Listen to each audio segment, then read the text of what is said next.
Hello പ്രിയപ്പെട്ട SGOU വിദ്യാർത്ഥികളെ, എന്തൊക്കെ വിശേഷങ്ങൾ? കണ്ടംപററി വേൾഡ് പഠിച്ചിട്ട് എന്താ കണ്ടം പറഞ്ഞ പോലെ ആയോ? എന്ത് മനസ്സിലാകുന്നുണ്ടോ?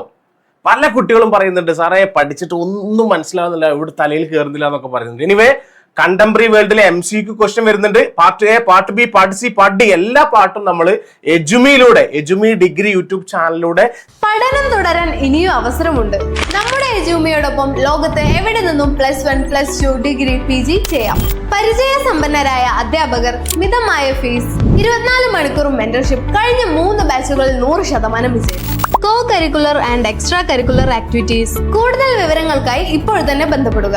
എജുമി, കേരള, തമിഴ്നാട്, കർണാടക നിങ്ങൾക്ക് അവൈലബിൾ ആക്കി തരുന്നതാണ് മക്കളെ. ഒരുപാട് സപ്പോർട്ട് നമ്മൾ ചെയ്തു. അതോടൊപ്പം നിങ്ങളെ കൂടെ പഠിക്കുന്ന സെം 6 വിദ്യാർത്ഥികൾക്ക് ഒരു സന്തോഷ വാർത്തയുണ്ട്. അവരുടെ പ്രൊജക്ട്, ഡെസേർട്ടേഷൻ സബ്മിഷൻ എല്ലാ സപ്പോർട്ടും എജുമി നൽകുന്നുണ്ട്. മക്കളെ കൂട്ടത്തിൽ സെം 2ന്റെ എല്ലാ പുസ്തകങ്ങളും മലയാളത്തിലും ഇംഗ്ലീഷിലും ഉണ്ട്. അപ്പൊ അതൊക്കെ ഓർത്തിരിക്കണം. കമന്റ് ബോക്സ് ചെക്ക് ചെയ്ത് കഴിഞ്ഞാൽ നിങ്ങൾക്ക് അതൊക്കെ കിട്ടും. മക്കളെ നമുക്ക് നോക്കാം. ഇതിലെ പ്രധാനപ്പെട്ട MCQ ചോദ്യങ്ങൾ നമുക്കൊന്ന് കവർ ചെയ്ത് പോവാം. റെഡിയല്ലേ? Please carry on with me. നോക്കൂ നിങ്ങൾ, 2024 മെയ് 2024 ചോദിച്ച ഒരു പരീക്ഷയുടെ ചോദ്യമാണിത്. അതിൽ ഒന്നാമത്തെ ചോദ്യം, identify the figure of speech used in as Brave as lion. കണ്ടോ, ഇതിൽ എന്താണ് ഈ ഉപമ എന്ന് പറയുന്ന സാധനം, അഥവാ ചോദ്യത്തിന്റെ പേരെന്താണ്? As Brave as A lion എന്നതിൽ ഉപയോഗിച്ചിട്ടുള്ള അലങ്കാരത്തിന്റെ പേരെന്താണ്, അല്ലെങ്കിൽ അതിൽ എന്താണ് ഉപയോഗിച്ചിട്ടുള്ളത്? അത് സിമിലി അഥവാ ഉപമയാണ്.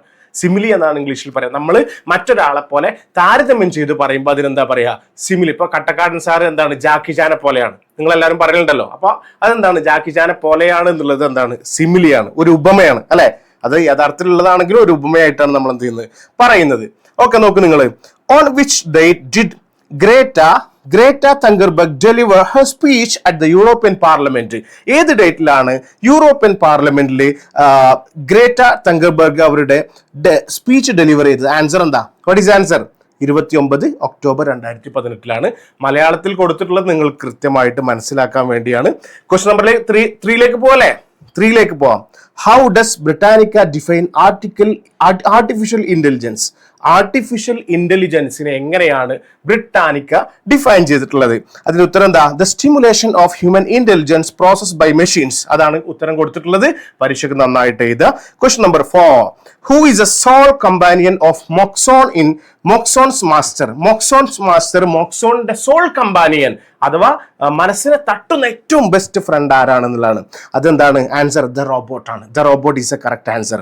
Who wrote the masculine of the virgin എന്ന് പറയുന്ന പുസ്തകം എഴുതിയത് ആരാണ് എഴുതിയത്? എന്താ ആൻസർ? എന്താ മക്കളെ? എങ്ങനെയാണ്? യാസ്മിൻ ഗൂനെറുദെ. ഓക്കെ,